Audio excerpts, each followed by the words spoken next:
Bonjour et bienvenue dans cette nouvelle vidéo de mes 10 jeux indés que j'ai terminés en ce début d'année 2021. Donc ce ne sont pas forcément des jeux sortis en 2021, mais vraiment des jeux que j'ai découverts, peuvent dater de plusieurs années et mois, que je vais vous faire découvrir aujourd'hui.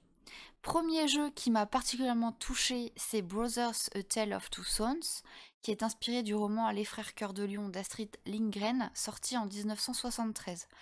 On va y jouer deux frères, Naye et Naya, ayant perdu leur mère quelque temps plus tôt par noyade. On découvre alors que leur père est malade et que le médecin du village leur annonce que la seule solution pour le guérir est de trouver l'eau de l'arbre de vie. Ils partent alors tous deux à la recherche de l'arbre et durant l'aventure vont aider différents personnages comme des trolls, un homme suicidaire, un griffon ou encore un inventeur. Dans cette histoire qui est très riche en émotions, nous allons devoir contrôler les deux frères grâce chacun à un joystick respectif de la manette.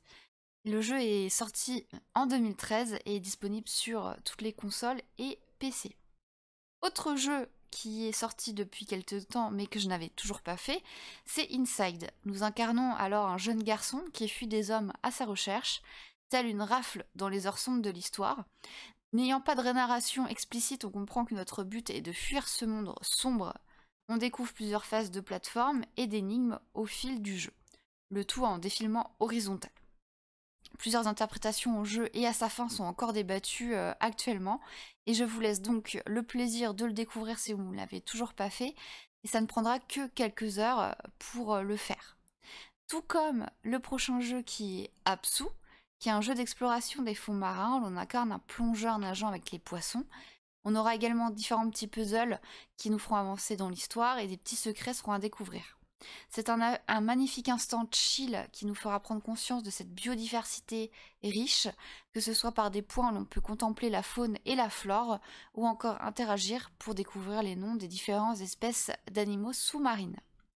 La superbe musique nous emportera encore plus dans ce moment magique, et moi j'ai trouvé que ce que je pensais être un jeu qui ne m'apportera pas forcément d'émotion, eh bien détrompez-vous, j'ai été vraiment touchée par ce petit jeu. On reste dans l'univers des fonds marins avec Subnautica. Alors Subnautica je l'ai terminé en 2020 mais je n'en avais pas parlé avant, donc c'est le moment d'en parler. C'est un jeu où on incarne un survivant du crash d'un vaisseau qui est l'Aurora. Notre but sera de partir de la planète où on s'est écrasé et on est le seul rescapé. On devra explorer les fonds marins, collecter, manger, boire, construire une base et de nombreux modules nous permettant de survivre et ensuite de nous échapper de cette planète. Plusieurs niveaux de difficulté sont disponibles allant de créatif à extrême. L'histoire, qui pourra vous sembler anodine au début, prendra de plus en plus d'importance lors de la fin du jeu. Si vous êtes un fan des jeux de gestion et de survie, ce petit jeu est fait pour vous. Phobique des fonds marins, s'abstenir. Et ça me permet de parler d'une autre phobie que certains peuvent avoir, c'est la peur du noir. La peur du noir, qui est le nom, un mot norvégien, Morkred, qui est le nom de ce jeu.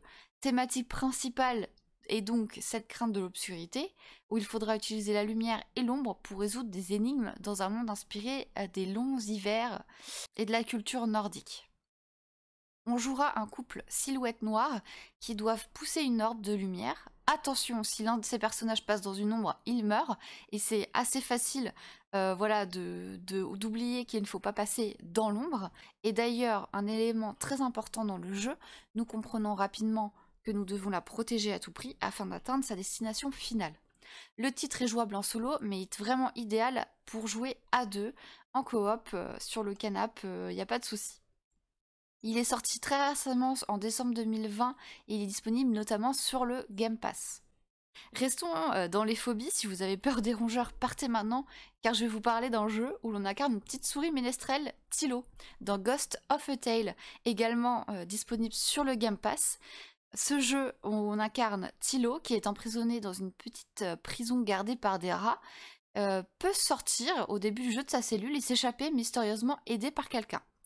Nous serons à la recherche de sa femme, emprisonnée ailleurs, et nous devrons trouver un moyen de nous échapper de cette forteresse afin de la retrouver.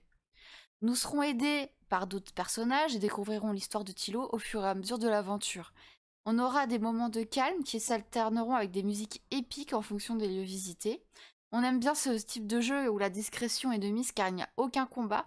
Les musiques épiques alterneront avec des moments calmes où l'on profitera du sound design du jeu, notamment les petites patounes de Thilo. Voilà pour ce jeu qui est Ghost of a Tale que je vous invite à découvrir. Après la petite souris, on va jouer à un renard dans Spirit of the North, premier jeu développé par Infus Studio. Vous allez plonger dans un monde à forte inspiration nordique. Vous incarnerez un renard doté de certains pouvoirs. Vous allez entamer un périple purement visuel. Les musiques seront douces et nous plongent avec émotion dans l'aventure de ce renard. Que je vous laisserai découvrir, ça prendra que quelques heures également, et vraiment l'histoire est à interpréter également de votre façon, mais c'est beau, c'est calme, c'est tranquille et c'est tout doux. Autre style de jeu, mais aussi calme, un jeu des 7 erreurs, mais en 3D, enfin des 5 erreurs plus. Ce graphisme en low poly avec Tiny Lands, qui est un petit jeu, également à picorer selon ses envies, avec des thèmes différents dans les environnements. On peut avoir le thème de la banquise ou encore le thème asiatique. Et ce que j'ai beaucoup apprécié, ce sont des petites musiques toutes chill, très reposantes. Et puis parfois, on va entendre un sound design avec notamment des bruits d'animaux ou des bruits de plats en fonction du thème auquel on joue. Petit plus dans ce jeu, c'est qu'on n'a pas de temps limité, donc on peut vraiment prendre son temps pour trouver les erreurs dans ce jeu vidéo.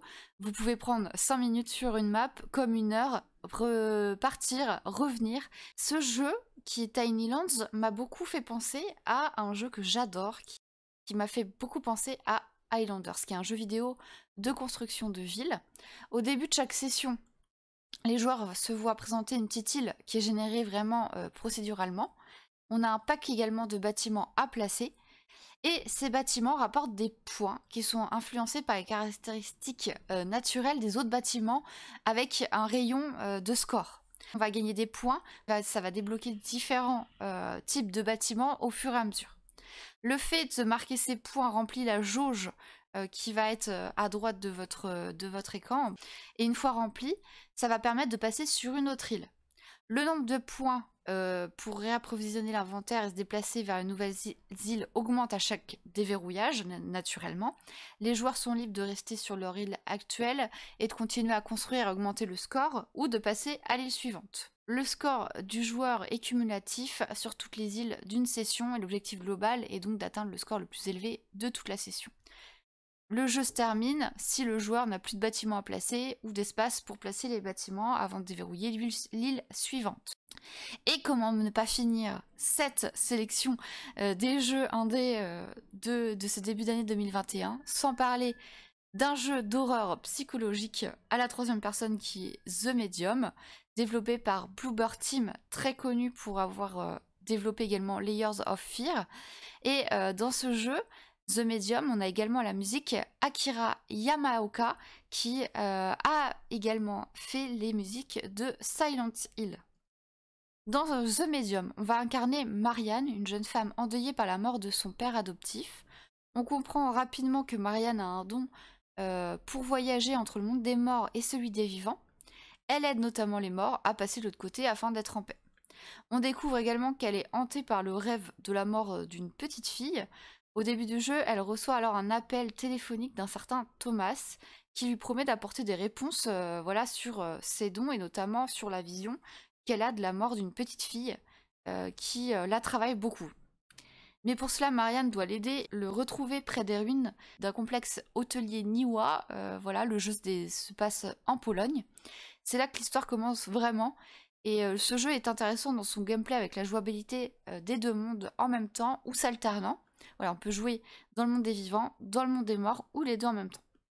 Moi, je préfère notamment les jeux d'horreur angoissants à l'épouvante, donc je vous conseille, si vous êtes comme moi, de découvrir The Medium, dont l'histoire vous marquera sûrement. Ainsi se termine ma sélection des jeux indés pour ce début d'année 2021. On se retrouve très vite pour une nouvelle sélection de ma part.